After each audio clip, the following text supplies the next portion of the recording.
Assalamualaikum warahmatullahi wabarakatuh. Bersama saya Neski Febri di Morning News. Di masa pandemi COVID ini, masyarakat dunia dipaksa untuk mendefinisikan makna hidup, tujuan pembelajaran, dan hakikat kemanusiaan. Jika sebelumnya manusia hidup dalam situasi serba cepat, namun dengan tersebarnya virus corona ini menjadi krisis besar bagi manusia modern, di mana kita dipaksa sejenak bernafas, berhenti dari pusaran sistem, serta melihat kembali kehidupan, keluarga, dan lingkungan sosial dalam arti yang sebenarnya. Indonesia punya tantangan besar dalam penanganan COVID-19. Dari semua aspek yang menjadi tantangan saat ini, kami konsentrasi pada aspek pendidikan yang esensial untuk didiskusikan. Pandemi COVID-19 memaksa kebijakan social distancing atau di Indonesia lebih dikenal sebagai physical distancing, menjaga jarak atau fisik, untuk meminimalisir persebaran COVID-19. Jadi, kebijakan ini diupayakan untuk memperlambat laju persebaran virus corona di tengah masyarakat. Kementerian Pendidikan dan Kebudayaan merespon dengan kebijakan belajar dari rumah melalui pembelajaran daring atau disusul peniadaan ujian nasional untuk tahun lalu. Namun dalam keadaan sekarang, mungkin banyak masyarakat yang mengeluh tentang belajar online dengan berbagai alasan. Maka dari itu, partner saya Yumni akan mewawancarai langsung beberapa narasumber untuk mengetahui hal tersebut. Kepada Yumni, dipersilahkan. Baik, terima kasih Neski. Ya, pemirsa, sekarang saya berada di daerah Kelurahan Rajasari. Saya akan mencoba mewawancarai beberapa orang, dan di sini sudah ada bersama kita Ibu Kasmiati yang berprofesi sebagai seorang guru.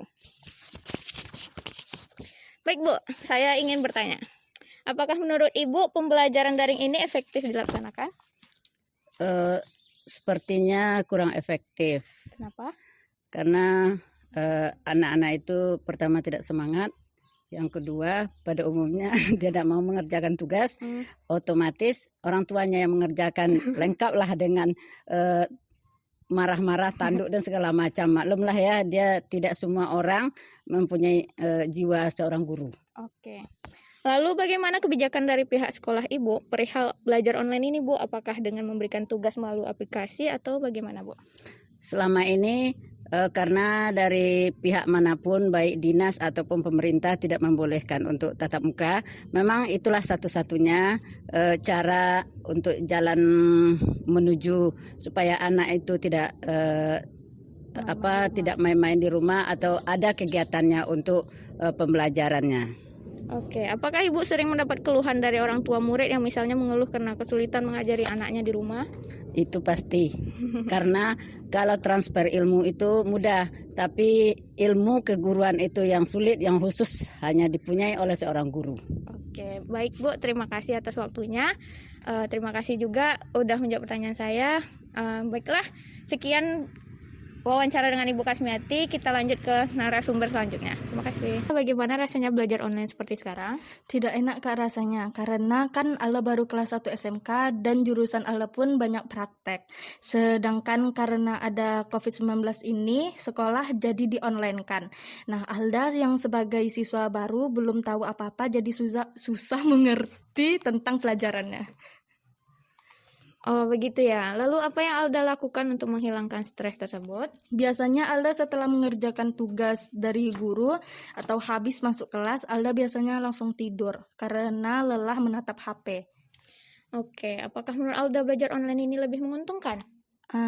Ada untungnya, ada tidak untungnya. Untungnya Alda bisa bermain HP kapanpun Alda mau. Nggak untungnya itu nggak bisa bertemu teman-teman dan bermain di luar rumah pun jarang. Oh, nah, apa harapan Alda ke depan terhadap COVID-19 dan terhadap sistem belajar ke depan? Semoga corona ini cepat berakhir dan semoga sekolah jadi offline agar bisa praktek bersama gurunya langsung. Oke, terima kasih atas waktunya. Baiklah, kita akan lanjut ke narasumber selanjutnya. Nah, di sini saya bersama Ibu Yunani selaku orang tua yang anaknya juga belajar secara daring di rumah. Baik Bu, apakah Ibu sering mendampingi anak Ibu saat belajar semenjak pemerintah mengeluarkan kebijakan belajar daring di rumah ini Bu? Sering juga, tapi kadang-kadang gitu. Terus kemudian apa yang Ibu lakukan dalam memantau anak Ibu belajar? Ya kita sering nanya pelajaran apa, Ada tugas. Ada tugas apa, sudah selesai belum tugas, itu aja. Oke. Terus apakah anak ibu sering mengeluh tentang belajar daring ini dan seperti apa gitu keluhannya? Keluhannya ya itulah, kadang beli paket, sering beli paket gitu. Beli paket. Ya kadang banyak juga tugas kan, selesaikan tugas sampai malam, itu aja. Oh ya udah. Terima kasih Bu atas waktunya telah menjawab pertanyaan saya. Ya segitu. Mari kita lanjut ke narasumber selanjutnya. Terima kasih. Sekarang saya bersama narasumber ketiga yang kebetulan merupakan seorang mahasiswa baru, yaitu Nita. Baiklah, bagaimana menurut Anda rasanya belajar online seperti sekarang? Ada senang, ada sedihnya. Ya, seperti apa gitu senangnya, sedihnya? Kalau senangnya bisa sambil kerja, online-nya tuh bisa sambil makan. Kalau sedihnya, yaitu kadang nggak ngerti apa yang dijelasin kan karena jaringannya yang jelek gitu kan. Oh ya, oh begitu ya. Lalu apa yang Anda lakukan untuk menghilangkan stres karena hal tersebut? Stresnya ya makan, tidur, relax, itu aja sih. Oke, nah yang terakhir, apa harapan Anda terhadap COVID-19 dan terhadap pembelajaran ke depan? Terhadap COVID-19 cepatlah selesai supaya bisa masuk kuliah lagi dan bisa paham apa yang dipelajari. Dan yang pasti dapat jajan. Oke, terima kasih telah menjawab pertanyaan dari saya. Terima kasih juga telah meluangkan waktunya. Baiklah, kita ke narasumber terakhir. Oke. Baiklah, sekarang kita bersama narasumber terakhir, yaitu Bapak Matang selaku dosen di suatu universitas swasta. Baik Pak, apakah Bapak merasa pembelajaran daring ini efektif dilaksanakan? Selama pandemi COVID berlangsung, pembelajaran daring itu digunakan salah satu alternatif yang kayaknya seluruh dunia melaksanakan daring gitu. Nggak ada yang bisa langsung belajar ke kampus begitu. Nah, kalau dibilang apakah ini sudah efektif, ya namanya daring ya pasti ada kendala-kendala yang dihadapi begitu. Ada kelemahan, ada kelebihannya juga begitu. Nah, kalau dibilang efektif, kalau dibilang masa pandemi ya tentu ini yang alternatif yang bisa kita lakukan begitu. Baik Pak, lalu yang kedua, bagaimana cara Bapak mengajar murid selama online ini? Apakah dengan memberikan tugas melalui aplikasi atau bagaimana Pak? Selama pembelajaran daring itu kita kan bisa ada kuliah Zoom meeting atau Google Meet. Nah, di lain itu kita juga ada pemberian tugas lah ya, tugas baik itu makalah, baik itu seperti yang kemarin tuh ada analisis video seperti itu. Nah, itu untuk mensiasati lah bagaimana kompetensi-kompetensi yang diharapkan itu tercapai selama pembelajaran pandemi. Baik Pak, lalu apakah Bapak merasa kesulitan menggunakan aplikasi untuk memberikan materi pelajaran tersebut? Kalau untuk aplikasi ya insya Allah bisa lah dipelajari. Apalagi sekarang kan memang udah eranya memang udah 4.0 gitu atau 4.0 ya. Iya. Jadi memang semua mesti serba digital, apalagi Internet of Things. Jadi memang kita harus beradaptasi untuk itu.